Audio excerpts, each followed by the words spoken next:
فرض کا قرض۔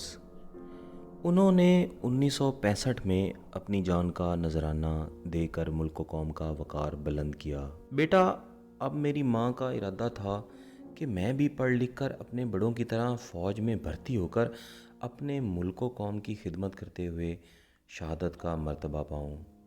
لیکن بیٹا، میں اس وقت ڈر گیا تھا اور میرے قدم ڈگمگا گئے تھے۔ پھر میں گھر سے بھاگ کر شہر چلا آیا تھا۔ اس وقت میری عمر بمشکل 13 سال ہوگی۔ پھر وقت گزرتا گیا اور میری عمر بڑھتی گئی، زندگی اپنے رنگ کھولتی گئی اور میں زندگی کے جھنجھٹوں میں ایسا کھویا کہ پلٹ کر دوبارہ گاؤں نہیں گیا۔ اتنا عرصہ بیت جانے کے بعد بھی میں اپنے دل سے ماں کی محبت کو نہ نکال سکا۔ میرے کانوں میں ایک ہی صدا گونجتی ہے، بیٹا تم کہاں چلے گئے ہو؟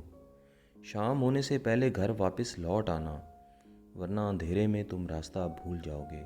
بچپن کی ایک چھوٹی سی بھول نے مجھے اپنی جنت سے کوسوں دور کر دیا۔ ماں کے قدموں کو چھونے کی آرزو ہمیشہ میرے دل میں رہے گی۔ بیٹا، زندگی تو موت کی امانت ہے، اور اس وقت میں نہیں جانتا تھا شہید جب ملک و ملت کے لیے اپنی جان کا نذرانہ پیش کرتا ہے تو پوری قوم کا سر فخر سے بلند ہو جاتا ہے، کیونکہ شہید کی جو موت ہے وہ قوم کی حیات ہے۔ آج ہم اپنے خون کو پہچاننے سے انکاری ہیں۔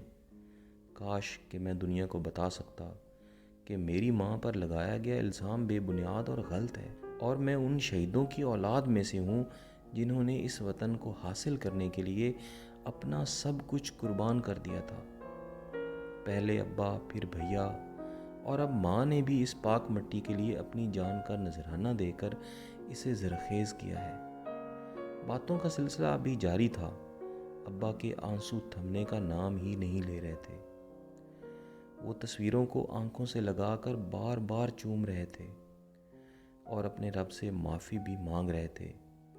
پروردگار، مجھے معاف کر دو، میں نے اپنی ماں کا دل دکھایا تھا۔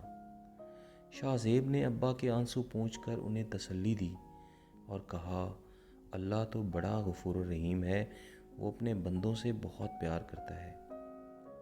ابا جان، اگر آپ نے سچے دل سے توبہ کر لی ہے تو وہ ضرور آپ کو معاف کر دے گا، کیونکہ وہ تو ہماری نیتوں کو جانتا ہے۔ اس کے بعد شاہ زیب نے اپنے بڑوں کی تصویریں سامنے رکھ کر وعدہ کیا کہ میں بڑا ہو کر اپنے دادا اور تایا کی طرح فوج میں بھرتی ہو کر ملک و قوم کی خدمت کروں گا۔ پھر وقت گزرنے کے ساتھ ساتھ شاہ زیب بڑا ہو گیا اور اسے فوج کی نوکری مل گئی۔ وادی سوات میں پاک آرمی دہشت گردوں کے خلاف آپریشن کر رہی تھی۔ شاہ زیب اپنی ٹریننگ مکمل کر چکا تھا۔ اسے ایک فوجی دستے کے ساتھ وادی سوات روانہ کر دیا گیا۔ ایک رات چوکی پر دہشت گردوں نے حملہ کر دیا۔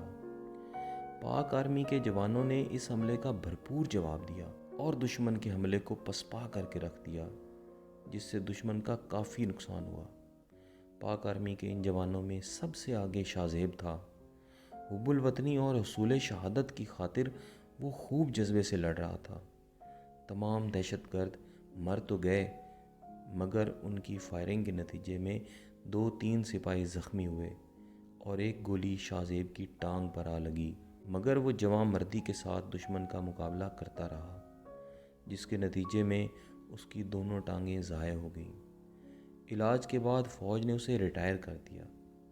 اب اس کے پاس وقت ہی وقت تھا اور سماجی کاموں میں دلچسپی لینے لگا تھا۔ اب اس کے دل میں شدید خواہش تھی کہ وہ دوسروں کے لیے کچھ کرے۔ پھر شاہ زیب نے اپنے دادا کی طرف سے سرکار سے انعام میں ملنے والی زمینوں پر دینی مدرسہ، سکول، بچوں کے لیے پلے گراؤنڈ، ہسپتال اور ایک اولڈ ہاؤس بھی بنایا۔ اس اولڈ ہاؤس میں ملک کے گوشے گوشے سے بے سہارا لاوارث لوگوں کو یہاں لا کر زندگی کی ہر سہولت مفت دی جاتی تھی۔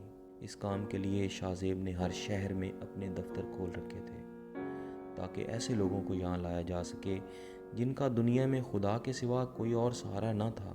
شاہ زیب نے عمر کے آخری ایام میں بتایا کہ یہ زمینیں میرے بزرگوں کو سرکار کی طرف سے انعام میں ملی تھیں اور مجھے اپنے بزرگوں کی طرف سے۔ میں نے اپنے بزرگوں کی امانت کا صحیح استعمال کر کے اپنا فرض پورا کر دیا ہے، یا پھر آپ یوں سمجھیں کہ سرکار کی دی ہوئی زمینیں سرکار کو ہی لوٹا دیں۔